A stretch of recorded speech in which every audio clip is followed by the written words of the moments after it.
السلام علیکم۔ پروفیسر ریاض بلوچ ودیو کے ساتھ حاضر خدمت ہوں۔ آج ہم سیاست پہ، حکومت سازی پہ، پاور شیئرنگ پہ، انتخابات پہ، کسی کے جیت اور کسی کے ہار پہ اور اس طرح کے کسی موضوع پہ بات نہیں کریں گے۔ آج ہم عوام کی بات کریں گے، محنت کش کی بات کریں گے، غریب کی بات کریں گے، ان کے دکھوں تکلیفوں، ان کے ساتھ ناانصافیوں کی بات کریں گے، اور وہ بات جنرل ٹرمز میں نہیں کریں گے۔ ہم آپ کو بتانے کی کوشش کریں گے کہ حکومتیں، اور خاص طور پہ ابھی جو نگراں حکومت ہے، کیئر ٹیکر ہے، انہوں نے کس طرح کی عوام کے ساتھ وارداتیں شروع کی ہوئی ہیں۔ ماضی کے حکومتوں نے بھی کوئی محنت کش کے لیے، مزدور کے لیے، کسان کے لیے کوئی بہتر پرفارمنس یا بہتر کوئی کام نہیں کیا تھا، چاہے وہ پی ٹی آئی کی حکومت ہو، چاہے اس کے بعد کی حکومت ہو۔ لیکن کیئر ٹیکرز نے تو جناب کمال ہی کر دیا ہے۔ انہوں نے کتنی بار پٹرول کی قیمتوں میں اضافے کیے۔ ہماری یادداشتیں بہت کمزور ہیں۔ ہم آنے والے دکھ یا موجودہ دکھ کو سہتے سہتے جو ماضی میں ہونے والے تکالیف اور دکھ ہیں ان کو ہم بھول جاتے ہیں۔ یہ ہمارا عمومی مزاج ہے۔ پہلے سے لوگوں کے چولہے بجھے ہوئے ہیں، پہلے سے بے روزگاریوں کے عذاب میں ہیں، پہلے سے کاسٹ آف لیونگ کے بحران کا شکار ہیں، پہلے سے جو زندگی گزارنے کے لیے جو ضروری چیزیں ہیں وہ حاصل کرنے میں پریشان ہیں۔ اب انہوں نے جناب ایک دم 67% گیس کے چارجز بڑھا دیے۔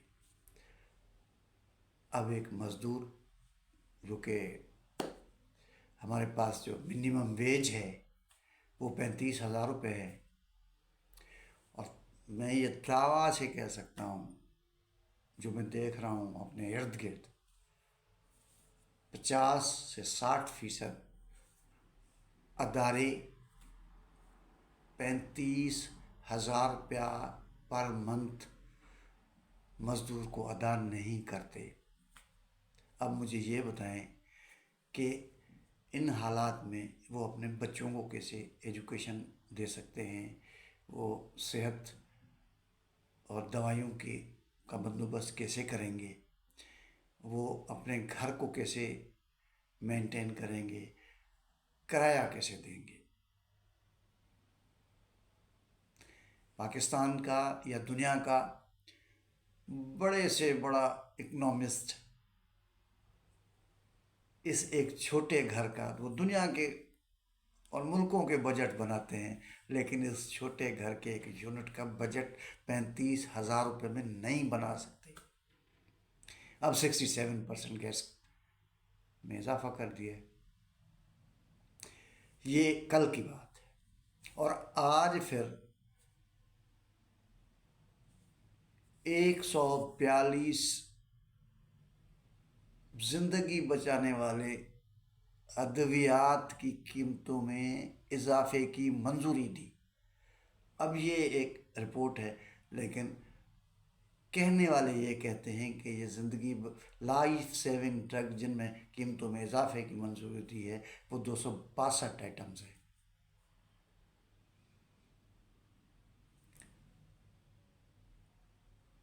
حکومتیں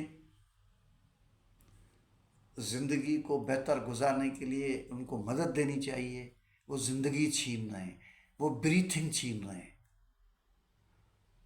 وہ بلڈ کا ایک آخری ڈراپ بھی چوسنا چاہتے ہیں، نوچنا چاہتے ہیں۔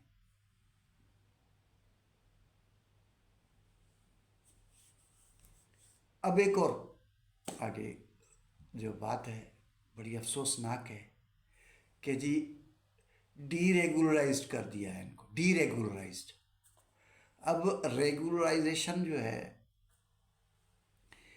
वो भी एक टूल होता है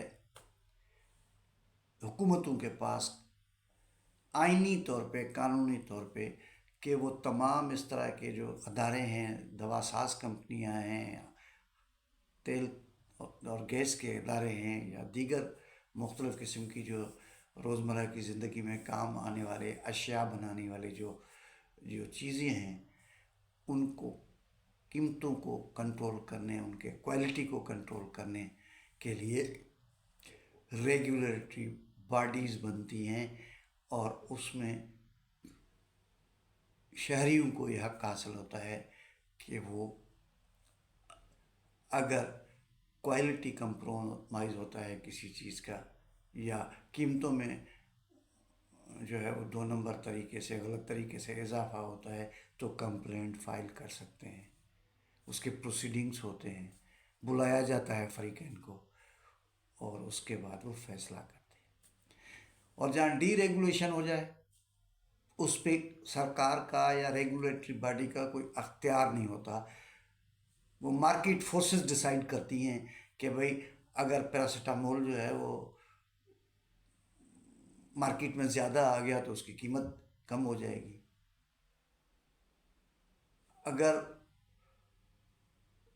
सांस की दवाएं, अगर सर्जरी के आलात मार्केट में ज़्यादा हो जाएं तो उसकी कीमतें कम, और अगर मार्केट में वो कम पड़ जाएं तो उनकी कीमतें बढ़ जाएगी। तो यह सप्लाई और डिमांड का जो उसूल है इस पे अप्लाई होता है।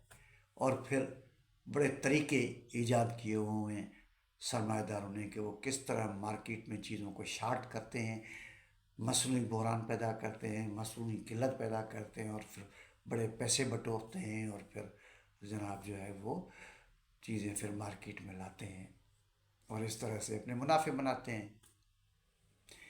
अब अगर रियासत इससे भी हाथ खींच ले तो जो थोड़ी बहुत एक रिलीफ होती है इस तरीके से, वो भी ख़त्म हो जाती है। तो हम ये समझते हैं कि ये चीज़ें एक गलत मैसेज है आवाम के लिए। और ये सिर्फ पाकिस्तान की बात नहीं है, ये ज़रूरत है सरमायादाराना निज़ाम, जो इकनॉमिक आर्डर है इसमें मईशत का, उसमें ये उन सब की दुनिया भर में ऐसे होता है। हम चूँकि यहाँ बैठे हैं और इत्तलात और नॉलेज के जो अपना नॉलेज जो बैंक है, वो गूगल के सूरत में हो, किताबों की सूरत में हो, या किसी और सूरत में, उससे हम इस्तेफ़ादा ही कम करते हैं।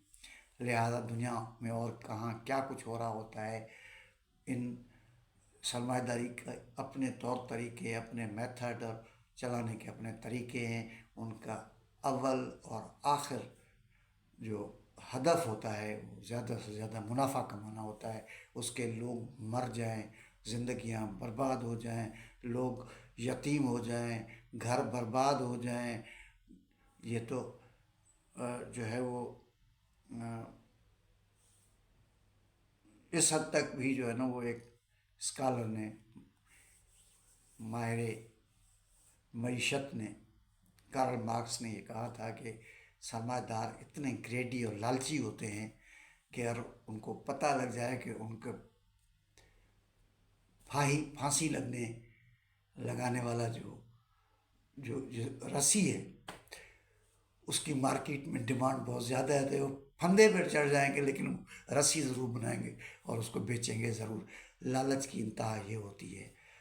तो ये किसी एक सरमायादार की बात नहीं है, किसी एक मिल मालिक की बात नहीं है, ये एक मुआशी निज़ाम की फितरत है। ये इसके सब किसी न किसी तरीके से इसका हिस्सा हैं, और जहाँ पे भी ये निज़ाम राइज है وہاں پہ محنت کشوں کو اس کا سامنا کرنا پڑتا ہے، محنت کش اس کو بھگتتے ہیں، اور تب تک بھگتتے ہیں جب تک اس کے اندر ایک شعور اور بیداری نہ ہو، اور اپنے حقوق کو پہچانے نہیں، اور اپنے حقوق کے لیے پرامن سیاسی مزاحمت نہ کریں۔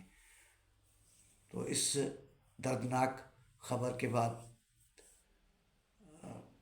میں مزید آگے گفتگو نہیں کرنا چاہتا۔ تکلیف کی بات ہے، دکھ کی بات ہے، لیکن بہرحال ہے۔ تو ابھی اجازت دیجیے، اگلے ولاگ میں کسی نئے ٹاپک کے ساتھ حاضر ہوں گا۔ بہت شکریہ، اپنا خیال کیجیے گا، تھینک یو۔